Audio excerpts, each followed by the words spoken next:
Bom, eu agradeço as generosíssimas palavras do amigo Hélio Gomes Coelho Júnior, excessivas talvez. Para mim, me sinto em casa aqui, Hélio, porque, enfim, eu tenho a oportunidade de rever tantos mesmo amigos, colegas, ex-alunos, né, e camaradas de tantas jornadas diferentes, né, tantas caras amigas mesmo. Então, é uma alegria, na verdade, voltar ao Instituto, que eu integro já há tanto tempo, embora um pouco envergonhado, eu dizia, fazia tempo que eu não voltava aqui, não conhecia essa nova sede reformada, por exemplo. Eu entrei aqui na época em que era presidente o meu queridíssimo amigo, saudoso Alcides Munhoz da Cunha. E com muita honra, desde então, eu integro o Instituto e fez bem o Dr. Hélio de iniciar a descrição do meu currículo, colocando precisamente essa minha filiação, né? Eu quero dizer que é uma honra também estar aqui nesse dia do lançamento das revistas, revista do IAP, a qual eu já publiquei um texto também, né? E de saudar, enfim, os autores dessa importante revista jurídica do nosso Estado. Eu gostaria de fazer uma conversa relativamente informal com vocês sobre esse tema, que é um tema, o Dr. Hélio me perguntava, quanto tempo você precisa? Bom, eu posso fazer um curso de 6 meses sobre esse tema, né, de fato, ou posso ajustar em 45 minutos. O Hélio falou, 45 minutos está bom, né? Então, é um tema que me fascina já há muito tempo, um tema que eu ainda vou querer desdobrar de outro jeito no futuro, na hora que eu estiver com a vida mais sossegada do que eu estou agora, e que diz respeito não apenas a ilustrar para vocês a justiça, porque se trata disso. Iconografia, vou trazer imagens, afrescos, quadros, algumas esculturas de justiça, mas também de outras coisas para falar da justiça. Mas eu digo que não é só ilustrar, porque na verdade isso tem a ver com história. Falar sobre a justiça tem uma relação absolutamente direta com o sentido histórico da justiça que foi configurada naquela determinada época. Não é inocente, portanto, a gente pegar uma imagem, como as que a gente vai ver aqui, do século, eu começo lá pelo século XIV, os anos 1300, ou uma outra imagem do século XIX ou do século XX, que são muito parecidas em termos iconográficos. As diferenças entre elas não são diferenças arbitrárias, elas são diferenças que têm a ver com o próprio sentido histórico da justiça naquele momento em que elas foram produzidas. Portanto, estudar a iconografia da justiça é um procedimento intelectual, metodológico, bastante sério para você entender a própria história. É uma ferramenta, é uma fonte, portanto, das mais valiosas da compreensão histórica. Falar sobre a mudança da sensibilidade daqueles que produzem as imagens da justiça significa falar um pouquinho da história da justiça, daquilo que ela efetivamente se transformou. E eu prometo a vocês que eu vou tentar transformar essa palestra em alguma coisa de fato bastante leve, né? Eu não tomei o vinho ainda, né? Mas alguns já tomaram, né? É para ser levinho, hoje é um dia de celebração. E vou colocar poucas coisas conceituais, né? Se o curso fosse de 6 meses, daria para colocar muita coisa conceitual.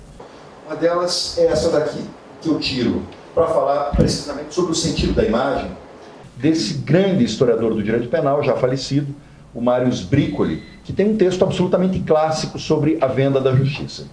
Ele está dizendo precisamente que, sobretudo na Idade Média, qual é o peso da imagem? Isso a gente tem que ter em conta quando vê uma pintura medieval ou pós-medieval. É diferente pensar numa imagem daquela época e numa imagem agora. E diz ele que a imagem é síntese e comunica com força. Entre a Idade Média e a Idade Moderna, ela tem uma dignidade e um peso que vão muito além daquilo que nós conseguimos calcular. Ela é texto. Imagem é texto. Mas aquilo que se afirma com a imagem tem a mais com relação àquilo que é escrito um potencial de comunicação praticamente universal. Tem a solenidade do médium, do meio, da onde vem mídia, né? E se vale de uma radicação na tradição capaz de conferir a ela uma especial gravidade e imponência. Isso é uma espécie de uma introdução metodológica que o Sbricoli faz a um brilhante estudo que ele tem. E prossegue ele. Uma alegoria, mais do que ilustrar o seu dictum, o constitui. A imagem constitui aquilo que está sendo dito. Mais do que divulgá-lo, o modela no modo em que os observadores adquirem né, a bagagem da sua sabedoria. Né? E será bem, de outro lado, que o historiador do direito se habitue a valorar a imago com o mesmo cuidado com o qual sabe tomar, na esfera jurídica, razões e proporções, não esquecendo que a imagem, pela sua natureza, é litera, mas é também sensus. Com isso, com essas brevíssimas, digamos, palavras de introdução metodológica, eu só quero enfatizar isso, esse peso, essa gravidade, como diz o texto dele, do Sbricoli, da imagem. E fala um pouquinho, e essa vai ser a última, por hora, desses slides um tantinho mais conceituais, mas eu acho que é importante para contextualizar as imagens que eu vou falar logo na sequência, falar um pouquinho sobre a natureza da justiça medieval. Como historiador do direito, eu preciso dizer isso para vocês desde logo. A ideia da justiça medieval, porque, em primeiro lugar, existe justiça na Idade Média, havia um direito na Idade Média.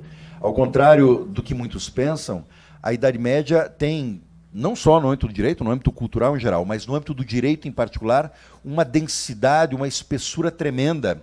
A ordem jurídica medieval, como define Paulo Grossi, ela é de uma sofisticação, inclusive conceitual, tremenda. Mas nessa sofisticação ela é absolutamente diferente da nossa ordem jurídica, aquela que eu chamo agora aqui de moderna.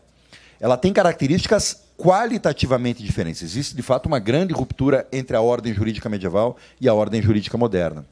E de maneira muito, muito esquemática, eu diria isso. Ela se baseia numa ideia de que existe uma realidade objetiva. Quando eu falo em realidade objetiva, eu quero pura e simplesmente contrapor a ideia, que é nossa, que é moderna, de que existe uma realidade ou uma esfera subjetiva. Subjetiva no sentido que vem de sujeito. O sujeito como o centro da modernidade, o centro da política, o centro do direito. Em torno do sujeito é que gravita o nosso mundo social, político e jurídico. A ideia do sujeito é absolutamente desconhecida na Idade Média, como também era desconhecida no período antigo. A realidade não é vista como alguma coisa da qual o indivíduo, porque sujeito ainda não existe como conceito, em que o indivíduo possa intervir, criar. Nós estamos acostumados num mundo que é visto em grande medida como um mundo do qual o demiurgo, o arquiteto, é o sujeito racional, através dessa grande ferramenta, a razão. Na Idade Média, ao contrário, a ordem, a realidade está lá fora do indivíduo. O indivíduo é um observador da realidade, aceita essa realidade. No máximo, a filosofia do Tomás de Aquino, por exemplo, ele é dotado de uma ratio para ler essa realidade, da qual ele é um humilde observador, né? Isso é constitutivo na Idade Média. Não existe voluntarismo na Idade Média, portanto. A ideia de ordem é uma ideia constitutiva. O mundo é visto como uma realidade ordenada. A noção de ordem talvez seja uma das mais constitutivas do pensamento de Tomás de Aquino, que, como sabemos, é um maior filósofo medieval do século XIII, dos anos 1200. Não é à toa que o grande livro de Grossi sobre o direito medieval é A Ordem Jurídica Medieval. A ideia de ordem é absolutamente constitutiva. Hierarquia, porque essa ordem é hierarquizada. O mundo é verticalizado. A ideia da igualdade é absolutamente desconhecida na Idade Média, como era desconhecida no mundo antigo. Aliás, uma ideia, inclusive, como valor jurídico, absolutamente recente é a ideia da igualdade, inventada, para um historiador do direito, se pode dizer, anteontem, né? A regra, inclusive como valoração jurídica, sempre foi a diferença. Cada lugar da sociedade, como cada conjunto, cada corporação, cada ordem, tem o seu papel na sociedade. E é um papel que é naturalmente diferente. Eles costumavam ter a metáfora do corpo humano, né, para dizer que existe a cabeça, que tem as suas funções, existem os braços, que têm outras funções, as pernas, que têm outras funções. E é exatamente a diferença que existe entre os diversos membros do corpo que tornam o corpo um todo coerente e algo que funciona, que é harmônico, que é orgânico. Esse tipo de coisa foi retomado na sociologia de Durkheim no século XIX. Mas isso fundamenta essa ideia de que o mundo ele é desigual por natureza. Até havia uma metáfora de um teólogo medieval que diria que tão bizarro quanto um corpo que se reduz a uma cabeça, né, é uma sociedade onde todas as partes sejam iguais. A igualdade não é natural para os medievais. Existe verticalização, diferença e hierarquia. Bem, e estou falando tudo isso para chegar na justiça. Porque a justiça, dentro dessa cosmologia muito peculiar, que é a cosmologia da Idade Média, ela tem uma função central de governo.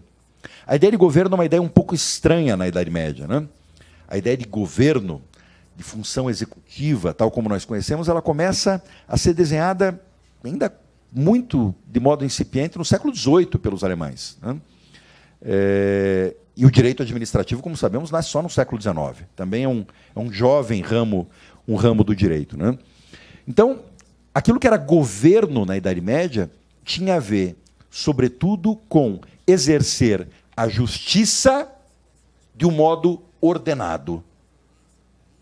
Exercer a justiça de um modo ordenado, cumprindo a hierarquia que é própria da realidade objetiva do mundo. Eu fiz essa explicação um tanto mais conceitual, porque ela é adequada para que nós venhamos a entender a iconografia que vem logo na sequência. Então vamos às imagens.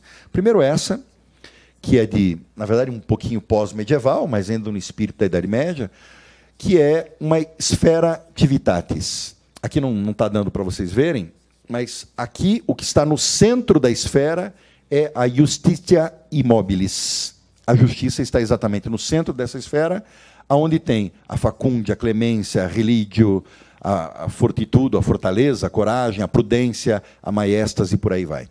A justiça tem, portanto, uma centralidade absoluta dentro da ação humana. Aqui, uma figura da justiça das mais conhecidas da iconografia. É do grande pintor do século XIV chamado Giotto. Está na capela dele Scrovegni de Pádua, que é uma capela inteira afrescada, e tem essa imagem da justiça. Eu quero começar com ela, porque ela, primeiro, é muito representativa da pintura medieval, mas, em particular, da ideia de justiça medieval. Percebam, uma figura feminina, em primeiro lugar, como via de regra vai acontecer até os dias de hoje. Ela, enfim, ainda não tem exatamente a figura da balança, porque isso é pertencente a uma outra época, de uma outra concepção de justiça, mas isso que eu quero chamar a atenção agora, enfim, uma figura muito sóbria, mas não vendada. A justiça medieval nunca foi vendada. E por que a justiça medieval não era vendada? Porque a ideia de justiça própria da Idade Média pressupunha que a justiça tinha que ser interventiva. Aliás, não só na Idade Média, no direito romano também, né? A ideia do pretor, como do jurista medieval, é de alguém que resolve casos concretos de acordo com equidade, a equitas, atendendo às circunstâncias concretas do caso. Ela precisa estar com os olhos abertos para equilibrar o conflito. Alguma coisa que, para quem aqui talvez tenha conhecimento dessa coisa que se tornou um pouco exótica hoje, que é o direito canônico, né? Alguma coisa que funciona até hoje no direito canônico, porque o direito canônico tem essa raiz profundamente medieval, né? O direito canônico tinha essa grande centralidade na Idade Média e hoje ele existe basicamente para anular casamento, né? Muita gente invoca tribunais canônicos que ainda existem para isso, para anular o casamento, para casar de novo, de véu e grinalda, essas coisas, né? Mas o processo canônico ele tem uma peculiaridade muito grande, que é medieval, e que é estranha a nós, do direito laico, né? Que é a seguinte: O caso do João e da Maria, da anulação do casamento, ele vai ter que levar circunstâncias próprias de João e de Maria, que podem ter um caso, uma solução diferente do caso do Pedro e da Joana. Porque cabe ao juiz canônico investigar a alma do João, da Maria, da Joana e do Pedro. Porque a alma é importante, salvar a alma é importante. Aquela metáfora bíblica, né, de que o cordeiro, como é que se chama? A ovelha desgarrada, ela precisa ser resgatada para o rebanho. E essa é a função do pastor. O que eu quero dizer pura e simplesmente é que a aplicação de justiça no direito canônico, como na justiça medieval, ela atende, sobretudo, às circunstâncias equitativas do caso concreto. Não uma circunstância abstrata que tenda a uma certa igualdade de tratamento em todos os litigantes naquela mesma circunstância. É uma justiça que funciona com parâmetros absolutamente diferentes. Uma justiça que, portanto, precisa estar com os olhos abertos, que nunca pode ser vendada, porque é absurdo que, numa tal concepção de justiça, ela seja vendada. Aqui é uma escultura em alto relevo, em Firenze, na porta do famoso batistério, na frente do Duomo, feita por Andrea Pisano, também no século XIV, com essa imagem já com balança, já com espada, mas sentada, figura feminina, a justiça sem venda. Você não encontra justiça vendada no século XIV ou antes, absolutamente você não encontra. Percebam aqui, nessa gravura do Dürer, que tem alguma coisa que é até hiperbolicamente significativa. A figura do Sol Justitia, o Sol da Justiça, tem o Sol na cabeça da figura da Justiça e os olhos absolutamente arregalados. A ideia, repito, de uma justiça vendada ou cega é completamente estranha esse contexto. Aqui eu quero fazer um outro interlúdio para mostrar a vocês não só a justiça, mas um pouco mais do contexto. Dentro desses afrescos que estão em Siena, que foram pintados no século XIV, entre 1337 e 1339, por esse grande pintor chamado Ambrogio Lorenzetti, que estão aqui, no Palazzo Público de Siena, que certamente muitos de vocês conhecem, fica exatamente na frente da famosa Piazza del Campo, aquela praça onde tem a corrida de cavalo, chamado Palio de Siena, um lugar belíssimo, que, aliás, só tem na Itália esse tipo de coisa. Né? Grandes prédios civis medievais. A Idade Média foi pródiga em fazer tantos monumentos de cair o queixo de todos nós, mas, geralmente, esses monumentos são religiosos, são igrejas góticas.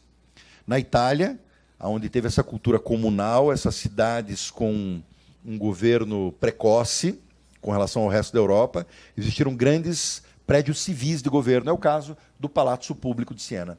E dentro do Palazzo Público de Siena existe uma sala, chamada Sala dei Novi, que eram os dirigentes da cidade, da comune de Siena. Cada uma dessas comunes italianas tinha um nome específico para o seu dirigente, né? O Granduca, em Florença, o Doge, em Veneza, aqui eram os 9. E dentro dessa sala, também chamada de Sala della Pace, existem esses afrescos admiráveis de Ambrogio Lorenzetti. Aqui tem uma primeira aproximação. É aqui como se a foto fosse tirada da janela. Né? Então, existe uma parede que está lá no fundo, que é essa parede aqui, que é a alegoria do bom governo. A alegoria, uma imagem que é muito texto. Do lado direito, aqui, existe aquilo que ele chama de efeitos do bom governo, e do lado esquerdo, existe aquilo que ele chama de efeitos do mau governo. Vejam como é um texto, um conjunto de afrescos muito normativo. Né? Alegoria, o bom governo, o mau governo. Isso aqui é muitíssimo estudado pela historiografia política, pela historiografia jurídica europeia, esses afrescos do Lorenzetti. E eu começaria por aqui, a alegoria do bom governo. Eu não vou detalhar, vou tentar ficar em torno dos 45 minutos, uma hora que o Hélio me pediu, Mas é uma figura bastante complexa, e essa daqui está bastante bem preservada, como vocês percebem. E dentro dessa figura complexa existem duas figuras que sobressaem, né? Que são exageradas até do ponto de vista do tamanho, se comparadas com as outras, que é essa figura e é essa figura. Essa figura aqui é a figura do bem comum, ou do governo, ou da ordem. Essa figura aqui, como vocês podem suspeitar, é a figura da justiça. Aqui no meio existe um cortejo, o cortejo dos 24, que na verdade são os cidadãos de Siena. Aqui não dá bem para ver com clareza, mas aqui, bom, aqui é uma balança, né, como vocês percebem. Aqui tem um fio da balança que vem aqui até essa figura que a gente já vai explicar melhor. Ela passa pelo cortejo dos cidadãos, o cortejo dos 24, e chega até o bem comum. O bem comum que, por sua vez, está ladeado pelas virtudes. As virtudes cívicas e as virtudes cristãs acima. E daí, enfim, existem outros elementos, né, que a gente já vai explicar um pouquinho melhor, mas aqui em particular, que eu não vou me deter, existem os guardas, existem os prisioneiros, existe até uma cabeça, porque o bom governo implica, sim, também na manutenção da ordem, inclusive da ordem física. Aqui uma outra imagem, um tanto mais de perto da figura que eu chamaria de o bem comum, mas eu quero me concentrar aqui nessa figura, que ela é a mais rica, que é precisamente a iconografia da justiça, de acordo com Ambrogio Lorenzetti. Aqui existem três etapas, por assim dizer, ou três figuras que compõem esse conjunto da justiça, né, que decorrem de uma tradição pictórica que já vem lá do século XII e que tem uma confirmação filosófica com Tomás de Aquino, onde se falava muito da justiça a partir da ideia da ratio, que pode ser traduzida aproximativamente apenas como razão, porque a ratio de Tomás de Aquino não tem a ver com a razão subjetiva cartesiana que nós estamos acostumados. Ratio, justitia e equitas, que também muito aproximativamente nós podemos traduzir por equidade. O Lorenzetti tenta ser criativo, o pintor é também um intelectual e faz uma concepção diferente. No lugar da ratio, a sapientia. Com um livro na mão, e ter um livro na mão no século XIV é coisa para quem pode comprar um livro, porque é muito caro. E a sapientia, vocês percebam, está segurando a balança. A balança que está aqui, né, com a justiça no meio, os dois pratos da justiça, da balança, com duas formas diferentes de justiça. Aqui, seguramente, uma justiça que hoje nós classificaríamos como uma justiça cível, talvez, porque aqui está vendo uma forma de troca.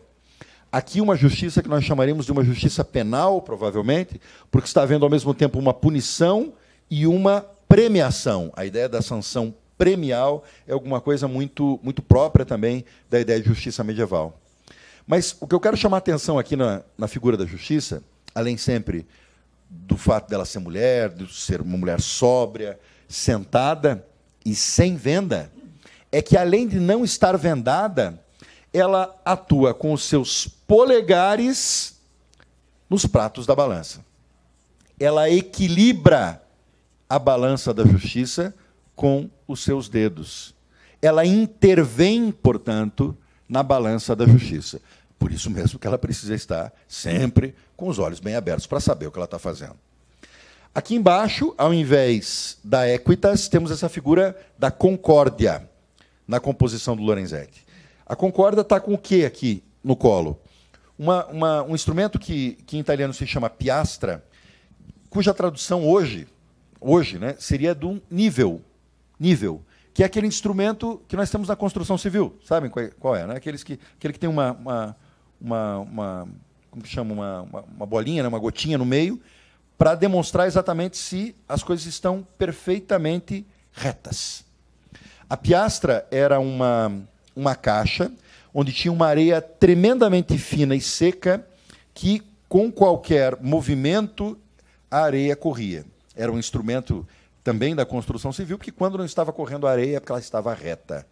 A concórdia aqui assume a mesma função da equitas, no sentido de deixar as coisas absolutamente equilibradas.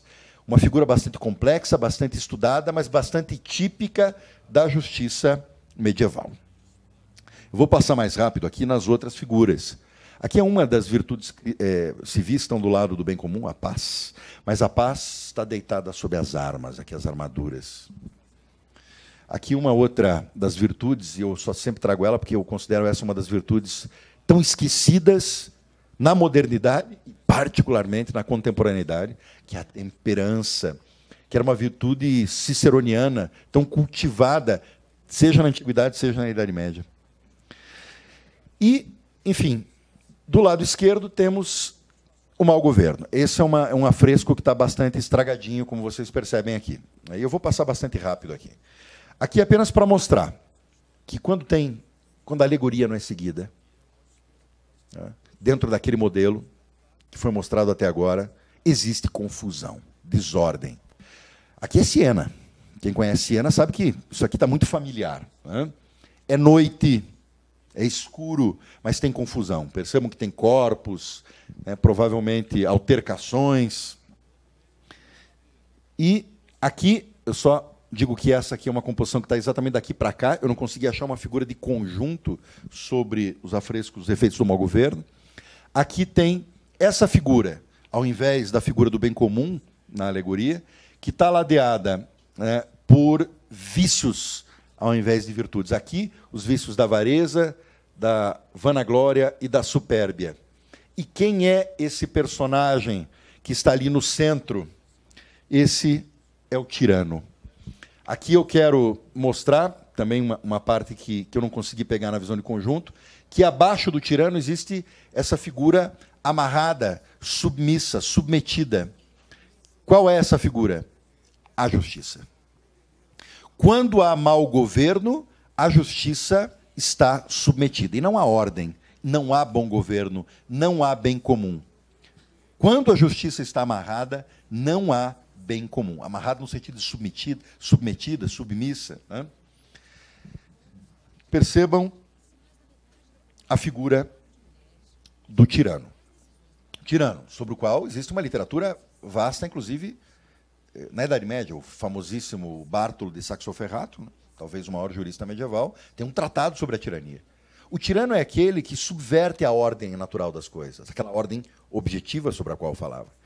É aquele que não respeita as jurisdicciones de cada uma das corporações. É aquele que chama para si toda a autoridade, usurpando a ordem natural das coisas. É aquilo que pode acontecer de pior no governo. É aquele que submete a justiça.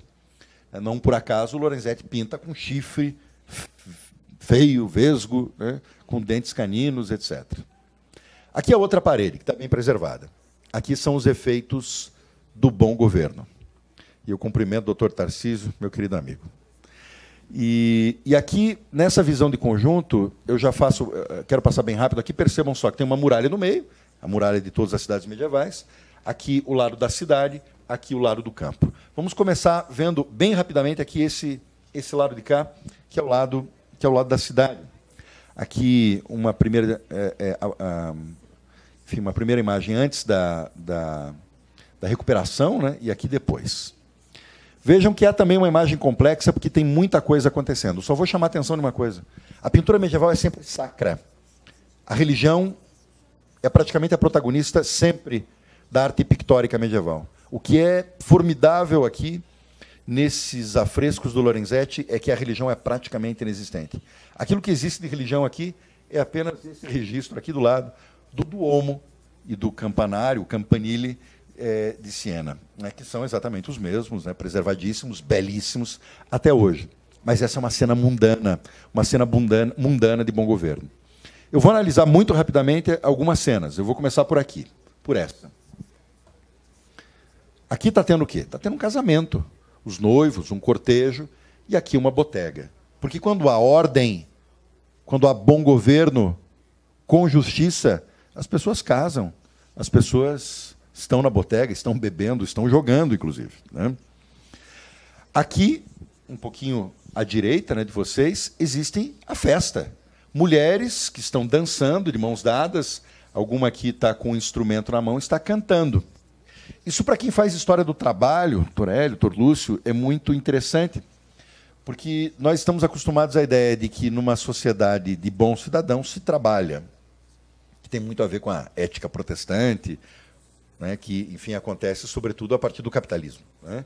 E na Idade Média, a iconografia é abundante em mostrar que, quando tem bom governo, também tem festa. Não existe uma ética do trabalho tão rígida quanto aquela que começa a acontecer a partir do século XVII, sobretudo. Aqui é a figura de um sapateiro, né, os sapatos que estão pendurados. Aqui, certamente, um camponês com o seu burrico levando o seu sapato para consertar. Aqui, um pouco no detalhe, a figura do sapateiro e desse camponês. E aqui, né, aqui está o sapateiro. Vamos subir um pouquinho. Aqui, a figura de uma escola, porque no bom governo tem que ter escola. Aliás, nessa época aqui já está se dizendo tem que ter universidade também. As universidades estão sendo inventadas mais ou menos por essa época, um pouquinho antes. E aqui, como chamam na Itália até hoje, um vinaiolo, que vende os seus salames, que vende o seu vinho. Não está muito claro, mas é isso. Eu já vou mostrar aqui, por exemplo, essa imagem dos pedreiros trabalhando lá em cima. Também tem trabalho. Olha aqui. Porque há bom governo. Aqui a figura, enfim, ali do cortejo, com a igreja lá no fundo, a catedral, mas aqui com essa figura específica de um costureiro, de uma costureira, aqui de um ourives. Claro que eu não deduzi tudo isso só olhando para as imagens, né? Existe uma literatura sobre isso, mas para mostrar que muitas coisas estão acontecendo numa cidade ordenada. Aqui, um outro aspecto interessante é a presença do campo na cidade. Além daquele camponês que eu mencionava, perceba um outro, que certamente está saindo com o seu rebanho. Aqui uma mulher com um cesto na cabeça, aqui uma outra com uma galinha nos braços.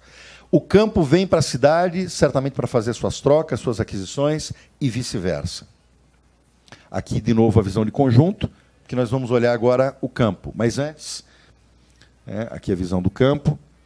Vejam essa figura aqui que está por sobre a muralha.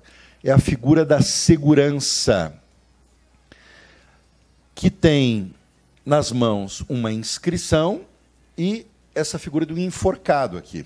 Eu vou tentar colocar no detalhe, porque a segurança pressupõe isso, pressupõe o uso da força. E aqui eu só deixo essa inscrição, faço a referência a ela, porque o que é também notável nesse texto do Lorenzetti é que é uma inscrição em italiano. Quando nós sabemos que a língua culta, até o século XVIII, praticamente, na Itália, era a língua latina. E o século XIV, os anos 1300, são exatamente é o século do Dante Alighieri, né? A atual língua italiana, como nós conhecemos, na verdade, era o dialeto fiorentino. E essa inscrição ela é um tanto emblemática, porque ela fala mais ou menos o seguinte, né? Sem medo, cada um pode caminhar livremente, e trabalhando cada um a sua semente, enquanto que esse bem comum manterá essa aqui senhoria, que certamente tem uma relação com a ideia de justiça, portanto, fazendo um vínculo do bem comum com a justiça, que ela levata avrei ogni balia, alguma coisa que, como assim, toda a, enfim, como vai cuidar de cada um, cultivando as coisas como faz uma cuidadora, como faz uma babá, alguma coisa nesse sentido. Aqui, rapidamente, já no campo, perceba que os campos são cultivados, são ordenados. Aqui a presença da cidade indo para o campo, certamente um caçador nobre com a sua ave, e também o campo vindo para a cidade, aqui o camponês com o seu javali, cinghiale, como eles chamam, né? Aqui a peça. Percebam o cultivo, percebam o moinho, porque aonde existe ordem, bem comum, a justiça funciona num todo. A alegoria quer comunicar isso como algo completamente emblemático do funcionamento da justiça medieval. Pois bem, como todo mundo sabe da história, começam a ter novas mudanças. Eu vou pular aqui as mudanças de sensibilidade no século XIV, Marcílio, Bartolo, Ockham, e mesmo as do século XV, para falar de mudanças de sensibilidade na iconografia. E é uma ruptura muito forte, gente. A maneira como se pintava antes, nos séculos anteriores, né? O século XIV, com Giotto, Lorenzetti, já tem uma alteração de perspectiva, mas aqui vai ter uma radical mudança naquilo que nós conhecemos como a época do Renascimento. que está exatamente entre o século XV, o século XVI, os anos 1400 e os anos 1500. E o que eu proponho aqui é que eu vou passar correndo também, porque aqui não se trata exatamente de ideia de justiça, mas de uma ideia de mudança de sensibilidade que vai afetar a ideia de justiça. Nós vamos fazer um passeio pela Galeria degli Uffizi de Firenze, que é esse prédio aí, para quem conhece. Esse prédio também renascimental, feito pelo Vasari, lá no fundo tem o rio Arno. E aqui, olhando por esse lado, é uma forma de U, né, tem esse palazzo, o Palazzo Vecchio, que tem a mesma função do Palazzo Público de Siena, até hoje é a sede do governo comunal, a sede da prefeitura, um desses palácios cívicos medievais. Na primeira das salas da Galeria degli Uffizi, nós temos 3 grandes painéis. Eu vou passar voando, mas percebam, todos eles têm algo em comum. Esse do Giotto, a Madonna di Ognissanti, esse do Cimabue, a Madonna de Santa Trinità, e esse do Duccio, da Madonna Rucellai. O que eles têm em comum? Eu vou aqui pelo do Giotto. Bom, primeiro que é a Madonna com o bambino, Santa Maria com o seu filho, cercados de anjos e de santos, todos sempre com as suas auréolas. E por que as auréolas? Porque o mundo onde tem Maria e Menino Jesus é um mundo mágico, mágico naquele sentido weberiano, ou seja, naquele sentido que não foi desmagicizado, desencantado ainda, ou seja, naquele mundo metafísico, naquele mundo que não é o nosso, aquele mundo que está para além, né? E é por isso que na pintura medieval, minha gente, os fundos são sempre dourados. Por que o fundo é dourado? Toda pintura medieval é assim. Porque geralmente se está pintando uma cena bíblica, Jesus, Maria, algum santo, e essas figuras não são do mundo físico, são do mundo metafísico. Não são homens, são santos, né? Então, se são homens, não tem sentido para o pintor medieval deslocá-los no mundo da natureza, né? No mundo como o nosso, com fundo, com paisagem, né? O fundo é dourado por isso. E percebam que todas essas pinturas são do início do século XIV. Anos 1300, pintura medieval. A mesma que tem essa Anunciação do Simone Martini, né? Início do século XIV. Eu estou trazendo a Anunciação porque ela vai ser muito recorrente no Renascimento, a gente já vai ver, que, vocês sabem, né? A Anunciação é aquela passagem bíblica em que o anjo Gabriel chega e anuncia para Maria que ela será mãe de Deus. E é um momento que ela, inclusive, se assusta um tanto, né? Aqui é o momento do anjo Gabriel falando para Maria, ali Santana. Percebam, o fundo dourado, uma cena, portanto, fora do nosso mundo físico, uma mensagem metafísica também aqui, já se entrevê, aqui se vê melhor, né? As auréolas, e a perspectiva que está muito mais próxima, a perspectiva pitórica, né? O estilo do que se fazia na Idade Média do que vem para depois. Uma anunciação medieval. Até porque isso aqui é um painel de igreja, como vocês percebem, e não é exatamente um quadro, né? Aqui, já no século seguinte, início do século XV, uma Madonna com o bambino do Masaccio, que já está na transição para a Idade Média. Por que transição? Bom, o fundo ainda é dourado. Estamos aqui nos anos 1400, mas o fundo ainda é dourado. Mas percebam que a cabeça não dá para saber com precisão se isso é uma auréola ou se isso é um adorno da cabeça, uma espécie de um chapéu.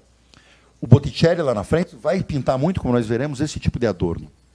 Mas uma outra coisa me chama a atenção, além da mudança da própria perspectiva, é a dinâmica entre Santa Maria e Menino Jesus. Existe uma relação aqui de mãe e de filho.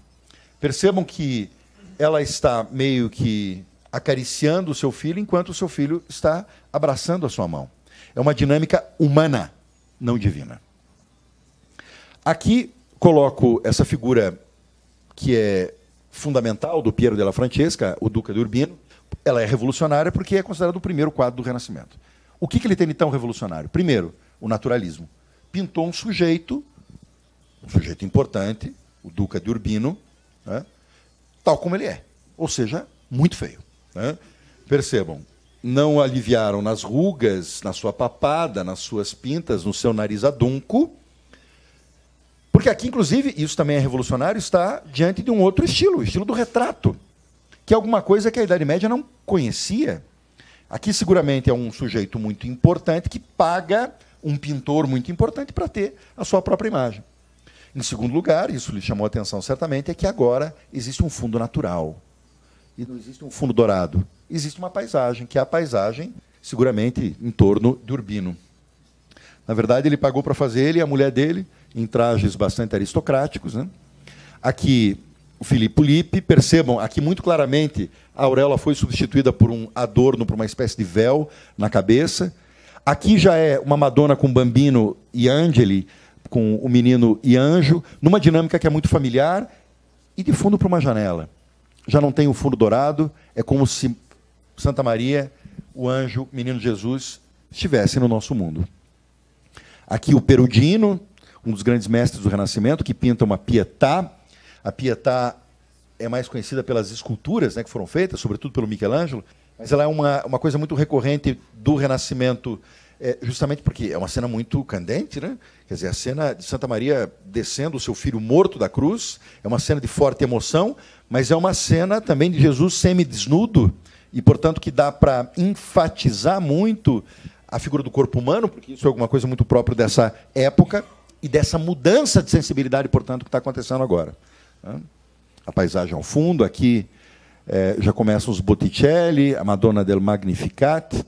Aqui uma anunciação. Eu vou mostrar rapidamente várias anunciações. Essa do Lorenzo di Credi. Percebam que já é completamente diferente daquela do painel. Aqui existe, enfim, uma dinâmica doméstica quase, um jardim seguramente toscano no fundo, com ciprestes, com as colinas, mais ou menos parecido com essa do Botticelli. Percebam, eu falava para vocês dos adornos da cabeça pintados pelo Botticelli, que substituem uma mágica auréola. Isso acontece frequentemente nessa fase do Renascimento, seguramente já no fim do século XV. Não preciso nem dizer de como se altera a perspectiva. Aqui uma outra anunciação do Leonardo da Vinci, uma cena muito toscana, ciprestes são árvores tipicamente toscanas, né? Objetos domésticos, as vestes aristocráticas. E aqui esse quadro conhecidíssimo, bastante revolucionário, do Botticelli, O Nascimento da Vênus, porque, diferente de todos que eu mostrei até agora, é um quadro que tem uma cena profana, né? Que não tem uma cena bíblica. Quer dizer, alguma coisa de antes do cristianismo, uma coisa da religiosidade greco-romana, o nascimento da Vênus. E, sobretudo, esse quadro representa a celebração da beleza. O sopro que dá vida a um corpo feminino, nu e belo, de uma mulher que rapidamente está sendo, né, providenciada a sua cobertura ali pelas graças que estão ao lado da Vênus, né? Mas um quadro que representa isso, a celebração da beleza num tema profano. Uma beleza que pode ser verificada até hoje. Os traços do Botticelli são assim. Do outro lado da mesma sala onde está o Nascimento da Vênus, tem esse outro quadro muito famoso também de uma cena profana, que é a primavera. O Mercúrio aqui, enfim, desfazendo a sua nuvenzinha, a Vênus, a Flora, as ninfas, o Zéfiro querendo roubar uma das ninfas, um cupido ali em cima, e por aí vai. Vejam o detalhe do Mercúrio, das graças, Flora, Vênus, o detalhe da Flora, a beleza. Aqui uma outra cena profana do Botticelli, Minerva que doma o centauro, sempre, agora, de modo definitivo da pintura de agora em diante, com cenas naturais, cenas mundanas, cenas humanizadas, o corpo do centauro absolutamente humanizado. Aqui esse quadro que eu também trago, porque dizem que é o único quadro do Michelangelo, né? Que ele pintou muito, mas pintou muito parede, pintou muito a fresco. Esse é um quadro, a chamada Sagrada Família, Tom Dodoni, e de fato é uma dinâmica familiar, uma dinâmica circular, Santa Maria, São José, Menino Jesus, seguramente São João Batista aqui, corpos nus lá no fundo, que nenhum intérprete consegue chegar à conclusão do que significam. De novo a beleza. A Vênus do Urbino, um pouquinho depois, né, já do Tiziano, né, que é a representação veneziana do Renascimento. Aqui não estamos falando de justiça, mas estamos falando, sim, de mudança de sensibilidade. Uma mudança de sensibilidade que é civilizacional, que acontece, enfim, na política, na sociedade, na religião, etc., nas artes, e que vai acontecer também na justiça, né? Eu estou aqui pegando elementos que, inclusive, são um pouquinho posteriores, eles são do século XVII, mas eu quero passar rapidamente por eles e falar do Grossio especificamente, para dizer que essa mudança de sensibilidade é aquela que está no caminho da mudança para a modernidade. Eu estou falando do advento da modernidade.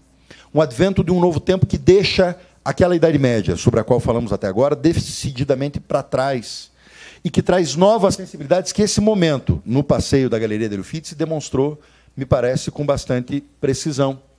E no que diz respeito ao direito, porque isso vai impactar na ideia de justiça, o que muda de modo mais radical? E isso a gente vê no Direito de Guerra e de Paz, do Hugo Grossio, nos seus prolegômenos. O Hugo Grossio, que vocês sabem, é talvez o fundador do chamado justnaturalismo moderno, o jusracionalismo, aquele que já está com os dois pés numa modernidade e tenta traduzir o direito para essa modernidade. Um direito que será, a partir de agora, abstrato e não mais concreto, como era a aplicação da justiça medieval. Um direito que será muito de uma aplicação lógica de normas abstratas e não mais de uma aplicação tópica, como faziam, inclusive, desde os romanos. Que será e tenderá muito mais e cada vez mais para se tornar um sistema. E vai chegar a ser um sistema num paroxismo quase estético tremendo na doutrina alemã do século XIX. Para os civilistas que estão aqui, sabem do que eu estou falando, porque a pandectística alemã do século XIX é um monumento abstrato, formal e sistemático, uma grande ilusão de sistema, diria eu, uma ilusão quase geométrica de sistema, né, que é o paroxismo disso que começa aqui com o jusracionalismo. Será o direito visto, então, como sistema e não mais como um problema tópico a ser solucionado. Será um direito ou racional no século XVII e XVIII, ou legal a partir do século XIX. Isso será a base da compreensão do direito e da justiça, e muito menos um direito baseado em princípios ou na aplicação, no caso concreto, da equidade. Um direito em que, isso é importante também na prática, meus caros, que vai tender, na medida em que seja lógico, abstrato, racional, em que ele vai tender sempre para uma igualdade crescente. A igualdade significa a redução formal de privilégios, a ideia que vai tomando corpo de que a lei tem que ser igual para todos. Quando existe uma situação para alguém que foge à regra geral, isso é visto como um privilégio. E vai ter que se diminuir, vai ter que perder espaço aqueles institutos tão centrais, tanto da época medieval quanto do chamado direito do antigo regime, como a graça, o perdão, o dom. Vocês sabem que isso ainda existe de maneira muito remanescente no direito penal contemporâneo, né? O perdão, enfim, os indultos, etc., que são figuras que eram absolutamente centrais no direito do antigo regime. Eu quero mostrar para vocês um exemplo. Aliás, dentro da Universidade Federal do Paraná, hoje tem uma grande discussão entre o pessoal do processo penal sobre isso, se o direito penal do antigo regime era sanguinário, não era sanguinário, a história do direito do sistema inquisitório, né, versus o sistema acusatório. E outros falam, não, o inquisitório não era tão inquisitório assim, não era tão assassino assim, embora as previsões nas ordenações filipinas do livro V fossem. Por quê? Por causa da graça, do dom, do perdão, que eram muito incidentes nessa época. Eu trago esse exemplo que eu tomei emprestado, roubado, na verdade, descaradamente, do professor Antônio Manuel Espanha. Ele estava dando uma palestra em Florianópolis, eu estava com ele, eu tirei uma foto desse trecho de um julgado de 1487, que ilustra isso que eu estou dizendo para vocês, o papel central do perdão, muito frequente. O que diz esse trecho? Eu vou ler para vocês, que eu acho que daí não dá para ver, né? Padre Francisco da Costa, esse é o acusado, condenado, prior de Trancoso, de Portugal, né? De idade de 62 anos, será degredado de suas ordens e arrastado pelas ruas públicas nos rabos dos cavalos, esquartejado o seu corpo e postos os quartos, cabeça em mãos, em diferentes distritos, pelo crime que foi arguido e que ele mesmo não contrariou, sendo acusado de ter dormido com 29 afilhadas, e tendo delas 97 filhas, e 37 filhos. De 5 irmãs, teve 18 filhas. De 9 comadres, 38 filhos e 18 filhas. De 7 amas, teve 29 filhos e 5 filhas. De 2 escravas, teve 21 filhos e 7 filhas. Dormiu com uma tia, chamada Ana da Cunha, com quem teve 3 filhas. Da própria mãe, teve 2 filhos. Total, 299 filhos, sendo 214 do sexo feminino e 85 do sexo masculino, tendo concebido em 53 mulheres. É o rei Dom João, governar é julgar, lembram-se? É o rei Dom João, lhe perdoou a morte e o mandou pôr em liberdade, aos 17 dias do mês de março de 1487, com o fundamento de ajudar a povoar aquela região de Beira Alta, tão despovoada ao tempo, e mandou arquivar os papéis da condenação. Bom, para servir de povoador, ele seguramente estava bem. Agora, isso aqui, para além do pitoresco, é alguma coisa absolutamente central no direito do antigo regime. Pois bem, dada essa mudança de sensibilidade e essa mudança, portanto, do direito, que está precisamente acontecendo ali, nesse momento, né, é que eu passo, finalmente, a reta final da minha exposição, para falar para vocês sobre as mudanças da justiça. Né? Mas está no fim, está no fim. E aqui tem uma mudança que é radical, que acontece pela primeira vez nesse livro, que, aliás, é muito conhecido, tem até uma tradução para o português, Narrenschiff, ou seja, Anal dos Loucos, né? O Anal dos Insensatos, a gente costuma usar essa metáfora muito, né? Do Sebastian Brandt, que, aliás, era um professor de Direito na Basileia, né?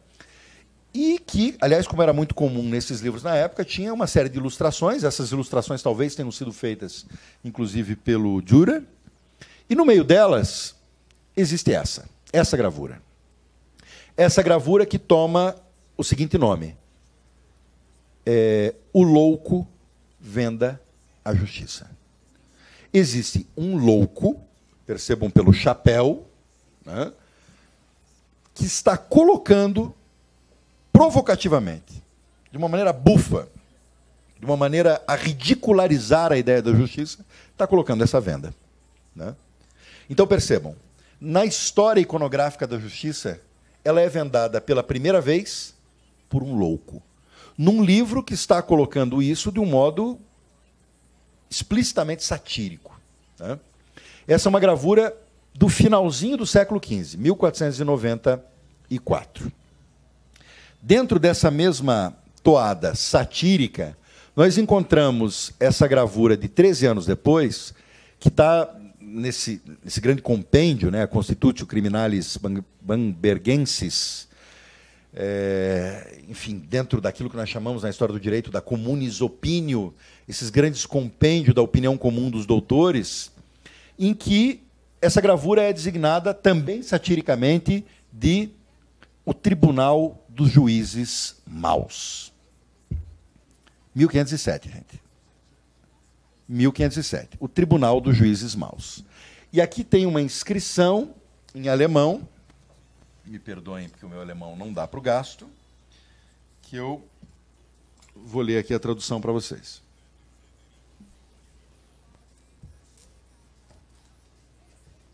Aquela inscrição diz: emitir sentenças sobre a base de maus costumes jurídicos daqueles que contrastam o direito é a vida desses loucos cegos.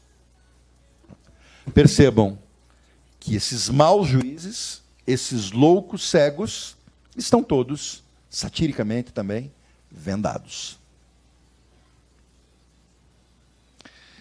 Essa daqui é uma imagem célebre dentro dessa história iconográfica. Percebam, aqui nós estamos poucos anos depois, 1531, do Justinus Gober, essa ideia da justiça, em que aqui a justiça, sim, aparece vendada, mas aqui é o detalhe.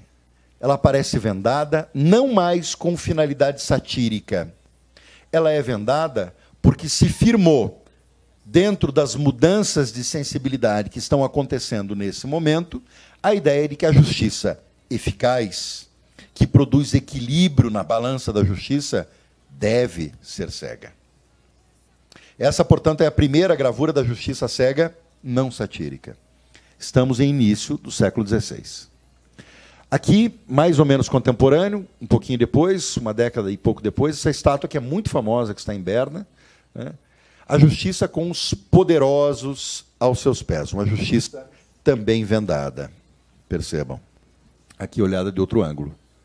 E aqui, a partir de agora, meus caros, eu lhes digo, a justiça, do ponto de vista da sua representação iconográfica, de agora, meados do século XVI em diante, jamais deixará de ser cega. A não ser por provocação. A não ser pela finalidade satírica, agora de um modo invertido. E por que isso? Porque mudou o sistema da justiça. Se a justiça é lógica, se a justiça é abstrata, se a justiça é racional, não mais tópica, centrada no problema e na equidade, se ela é baseada num sistema racional, então esse sistema tem que ser abstratamente aplicado. A justiça deve ser cega. Ela não pode mais interferir com os seus polegares na balança da justiça. O sistema da justiça, quando a modernidade entra no direito, a iconografia da justiça, o sistema da justiça também mudam. Perceba que essa, que é ainda de meados, na mesma época, né, das que eu acabei de mostrar, essa gravura do Cornelis Matsys, Justitia e Prudentia, né, são virtudes cívicas, né, essa é uma tradição que vem da Antiguidade, da Idade Média, mas aqui, de todo modo, a justiça já não enxerga. Aqui, meus caros, enfim, vou passar batido e apenas dizer que isso tem um desdobramento, mas é um desdobramento que não é radical, que não tem essa mudança qualitativa que teve da Idade Média para a Idade Moderna, na época dos códigos e da Declaração de Direitos. Aqui eu já estou falando do fim do século XVIII e início do século XIX. Essa daqui é uma gravura, uma pintura bastante conhecida da Declaração dos Direitos do Homem e do Cidadão, de 1789. Escritos na pedra, enfim, né, com a luz em cima, né, enfim, os símbolos, né, próprios da Revolução, etc.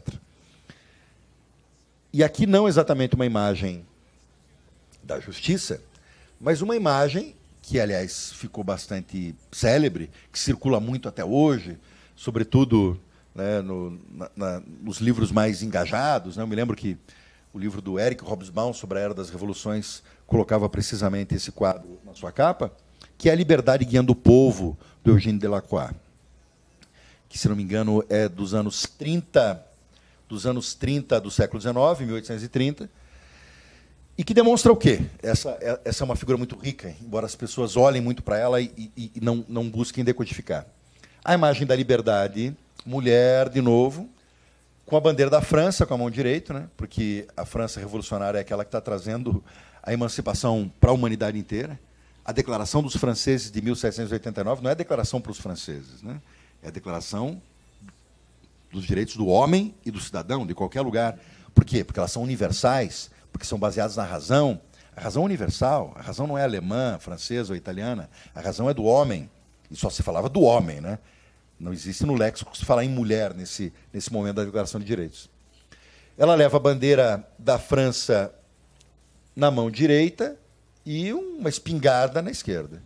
E, mais do que isso, ela está pisoteando os corpos dos derrotados por ela, né, que clama pela liberdade. Essa é um pouco a ideia da liberdade revolucionária. Eu trago isso porque, sobretudo para os meus alunos na graduação, mesmo no mestrado, a ideia de liberdade, às vezes, ela tem um conteúdo tão abstrato, né, como se fosse tão puro. Na verdade, a ideia de liberdade nunca tem um conteúdo completamente puro e abstrato, né? A própria ideia da liberdade revolucionária é uma liberdade que se impõe sobre outras formas de liberdade possíveis, pisoteando, inclusive. Uma liberdade vence outra liberdade.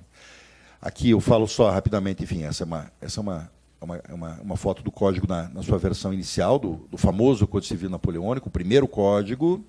Vou pular tudo isso, que aqui é uma parte mais conceitual que não nos interessa agora.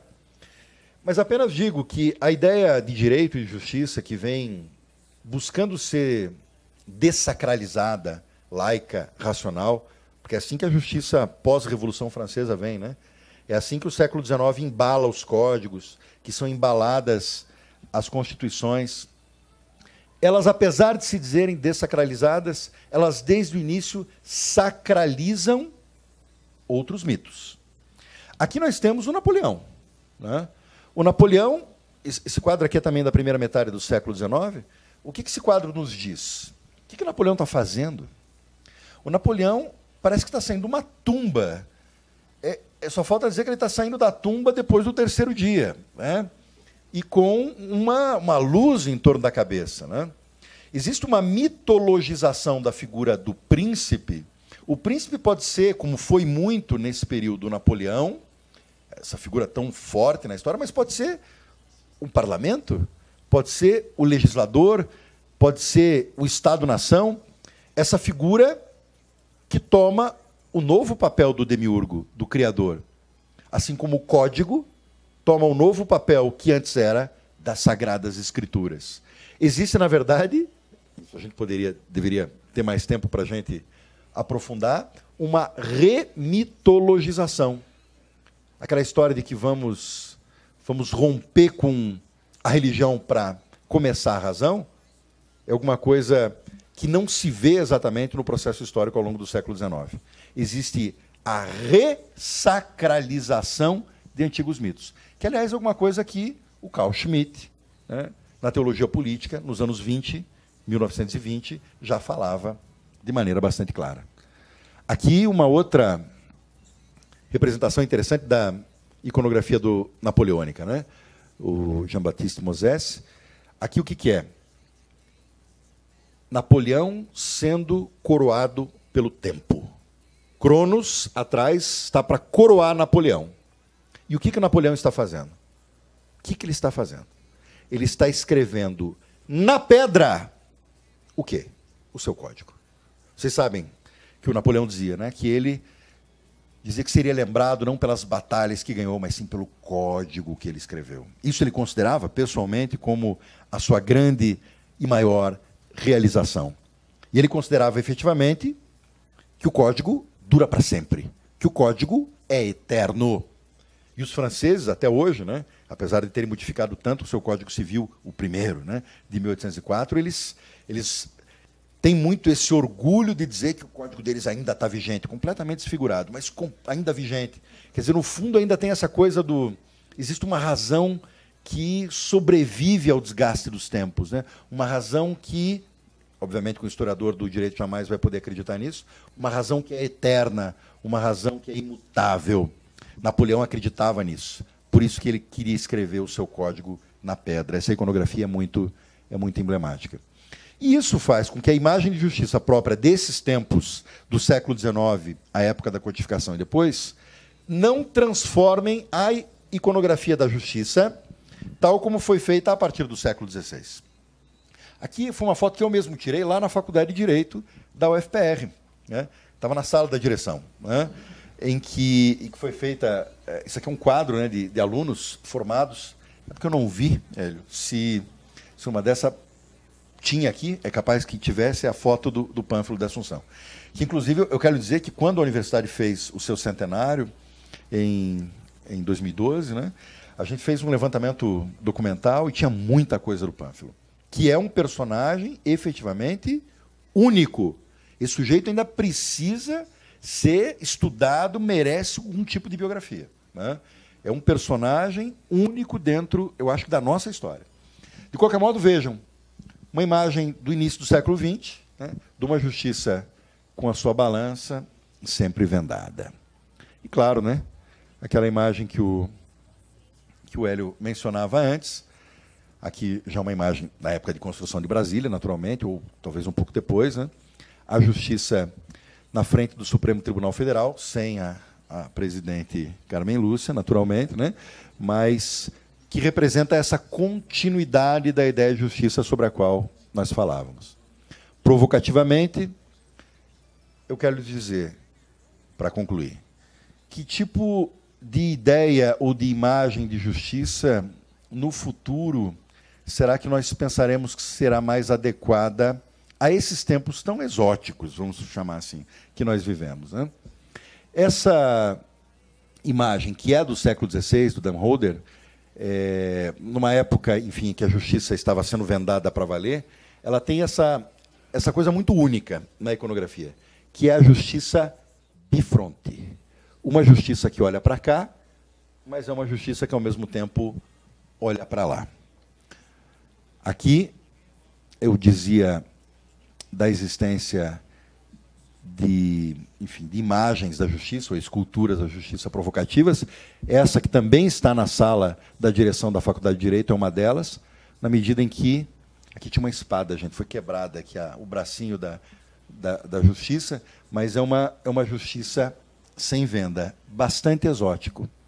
Ou então, essa imagem da justiça, a sobrevivência dos mais gordos, que está lá na Dinamarca. E é uma imagem da justiça que eu considero bastante representativa, inclusive. Muito obrigado pela atenção de vocês.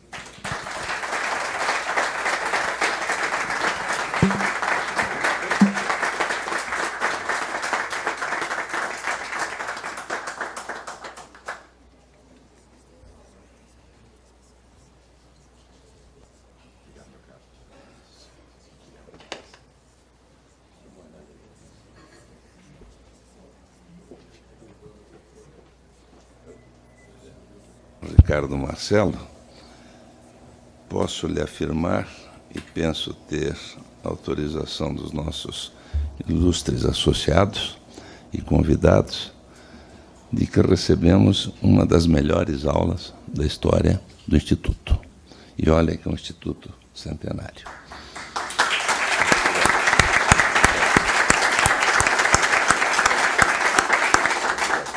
Não sei, não tenho convicção, mas parece ser de Shakespeare, a frase que diz que o passado e o futuro sempre nos parecem melhores do que o presente. A concepção que nós temos da justiça é uma pilhéria nos tempos atuais.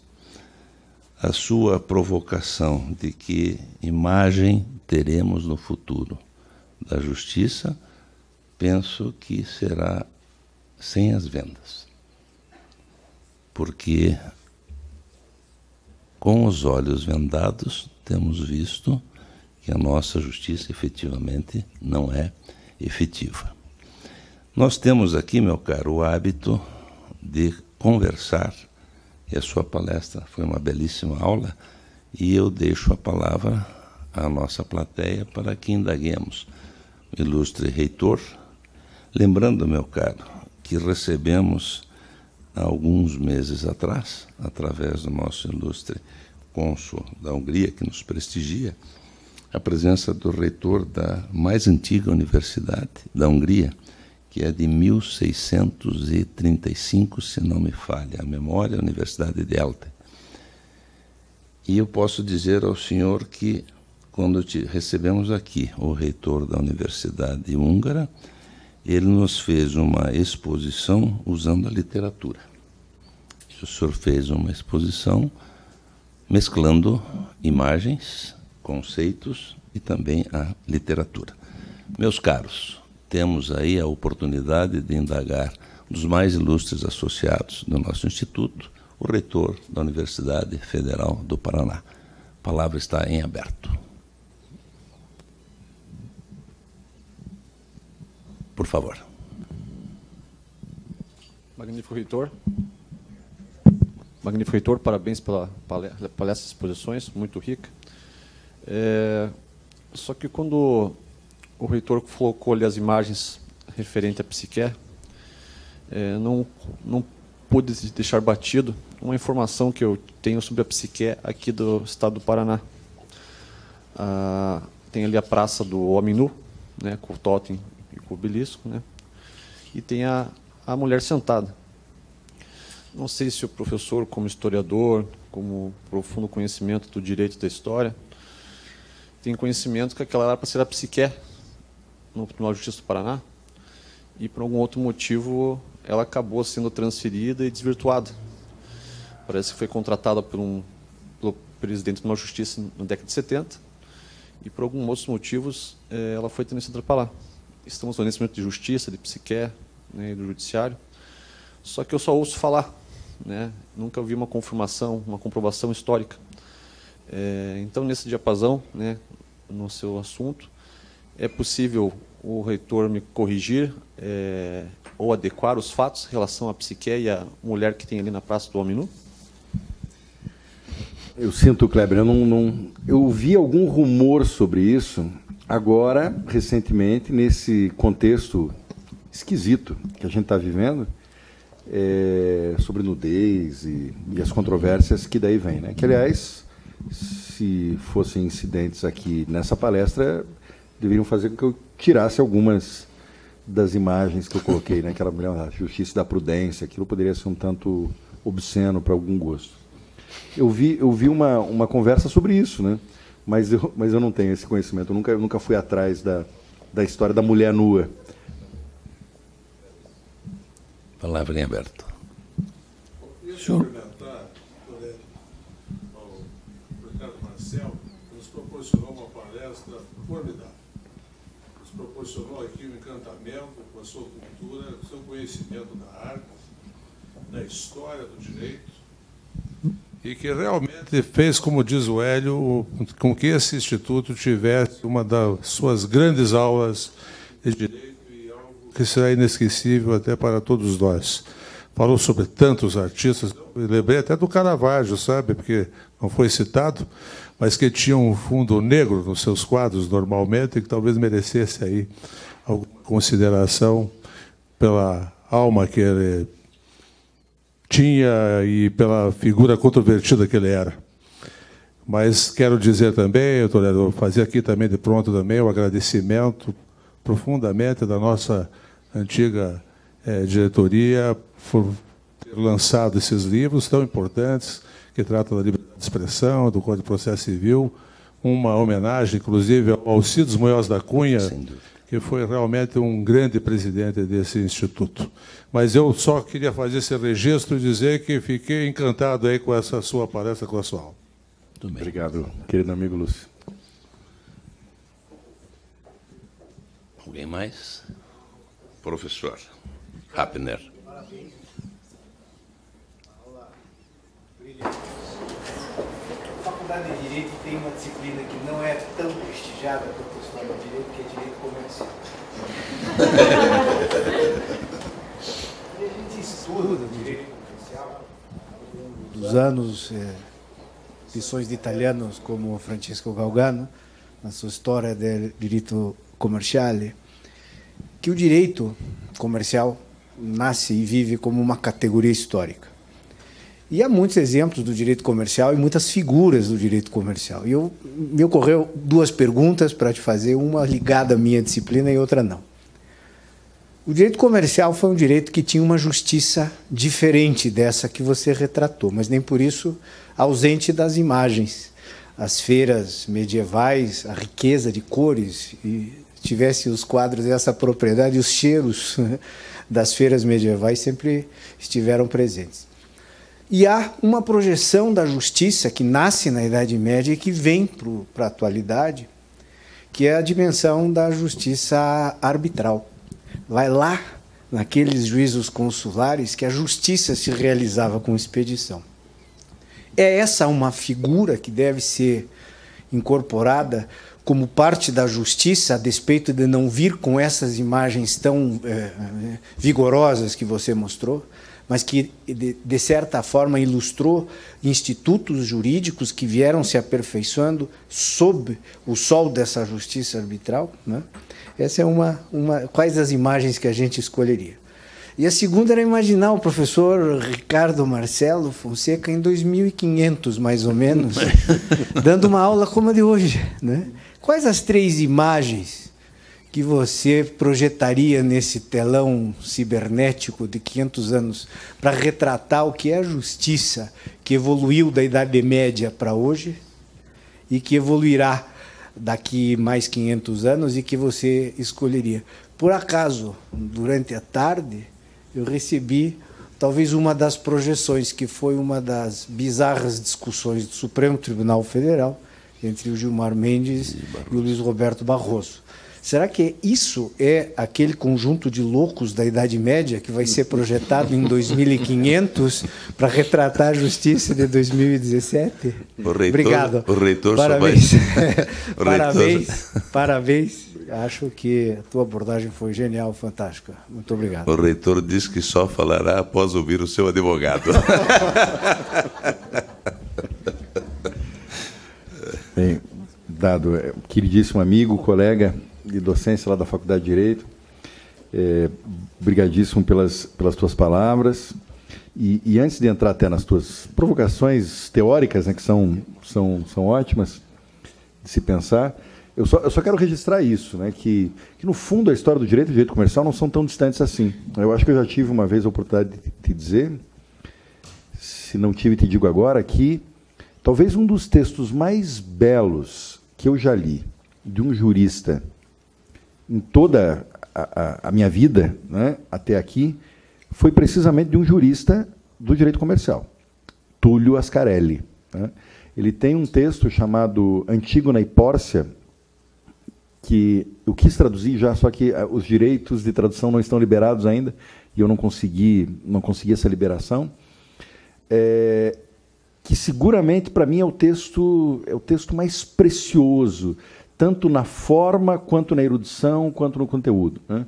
E te digo mais, um grande amigo meu, que é o historiador do direito espanhol chamado Carlos Petit, que eu acho que você chegou a conhecer, porque ele sempre estava ali na faculdade, que ele já pesquisou sobre muita coisa, mas ele pesquisou, sobretudo, sobre a história do direito comercial.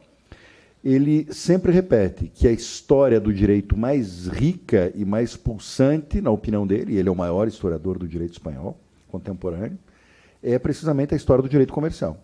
Porque precisamente por isso que você dizia, né? Porque ela é mais viva, ela é mais aderente à realidade fática, né? Mas eu acrescentaria, então, assim, pensando na tua primeira questão, essa ideia de uma justiça arbitral, e é claro que a gente tem que fazer o devido distanciamento, né, para não cair em anacronismos entre o que é um exercício arbitral hoje e aquele que era na Idade Média, aquilo era regra, e não só na Idade Média. Pensemos que a própria justiça penal medieval, em grande medida, era uma justiça negociada, era uma justiça privada, por assim dizer, né? Então, o que eu te responderia é que a iconografia da justiça ela vai começar a ter também um outro impulso quando a justiça hegemônica passa a ser uma justiça centrada num poder político, né? Mas você tem razão em observar que a justiça hegemônica, seja do direito comercial, mas seja, talvez, da maior parte das jurisdicciones que existiam, eram aquelas que fugiam ao poder de governo do príncipe ou, mais tarde, do soberano. A exemplo do que emblematicamente acontece com esse ramo tão histórico do direito que é o direito comercial. Já pensar assim, em as imagens daqui a 500 anos, olha, eu diria três, né? Bom, primeiro aquela primeira, não primeira, mas uma das primeiras, que é a imagem da Justiça do Lorenzetti, né? Aquela que tem a Concórdia embaixo, a Justiça e a Sapientia, né? Essa imagem me atrai muito. O livro que eu escrevi, chamado Introdução Teórica à História do Direito, não por acaso tem essa imagem na capa, né? Eu escolhi essa imagem porque é uma imagem da justiça que me fascina. Eu acho que uma imagem sóbria, clássica da justiça vendada, que é a imagem da justiça moderna, mas assim, hoje por hoje, Dado, eu diria, ou vai ser aquela última, né, da sobrevivência dos mais gordos, ou vai ser aquela do Tribunal dos Juízes Maus, que é do século XVI, todos cegos também, e loucos. E eu contei, não chegamos a 11 naquela imagem, eram só 7. Talvez tivessem 3 viajando, ou 4. Eu, já encaminhando... desculpe. Por favor. Professor, primeiramente, parabéns pela sua palestra. E eu aqui, prestando atenção nas suas demonstrações e tudo, eu vi que o senhor primou sempre pela ordem e pela justiça. Mas estamos falando também de política e de sistemas. Onde é que o anarquismo pode influenciar em tudo isto?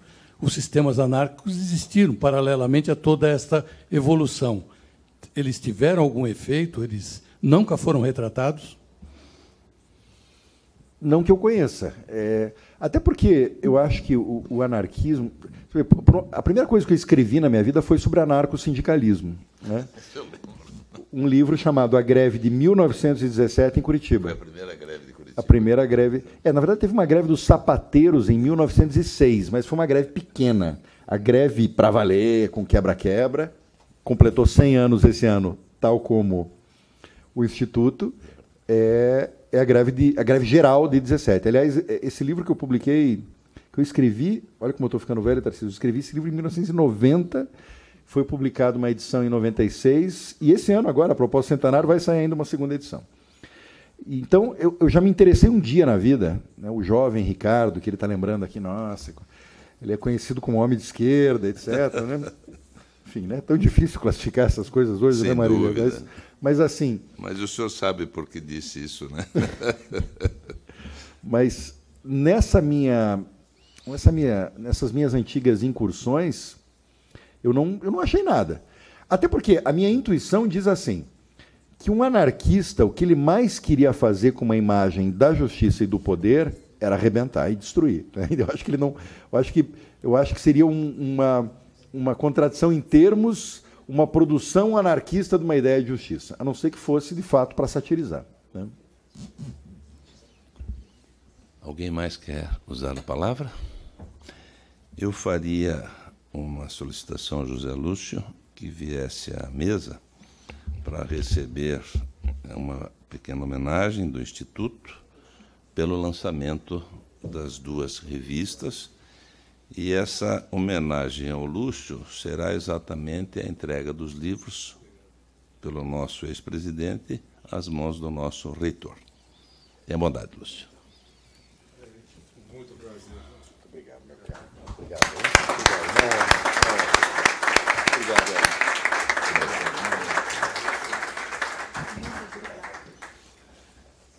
A nossa vice-presidente, tenha bondade, por favor. Vamos tirar uma foto. Tire uma foto. Uhum. A entrega aqui do livro aí, solene para o registro do Instituto.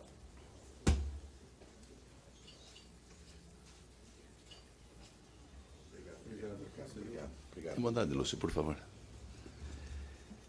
Peço à nossa vice-presidente que outorgue um certificado ao professor Ricardo pela palestra.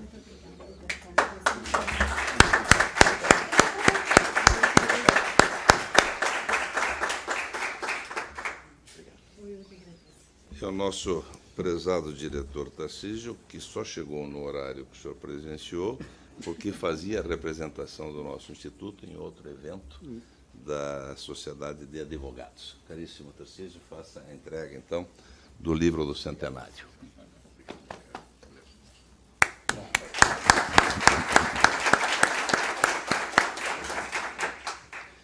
Eu convido a todos para que tomemos agora uma taça de vinho, porque a nossa alma já está saciada, sem dúvida nenhuma, pela palestra que ouvimos.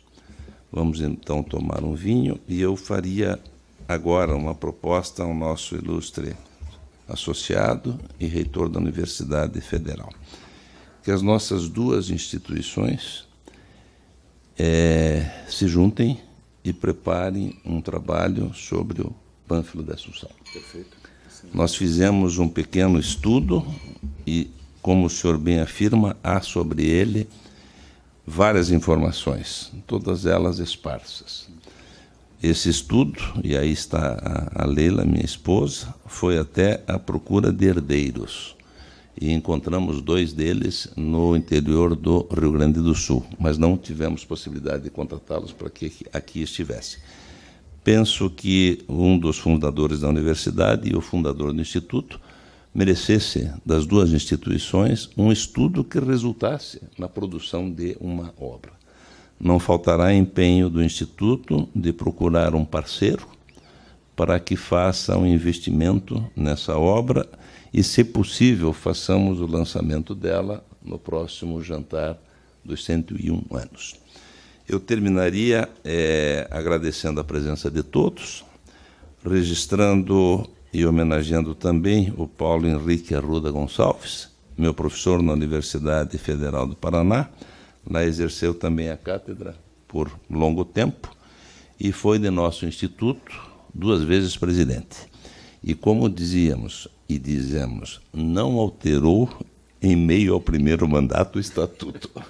Ele foi trazido pelo voto. E o Lúcio Glombe também, usando o poder do voto, também foi o outro presidente que teve aqui 2 mandatos. Acredito que tenha sido uma noite absolutamente agradável. Brindemos tomando um bom vinho. Muito obrigado a todos.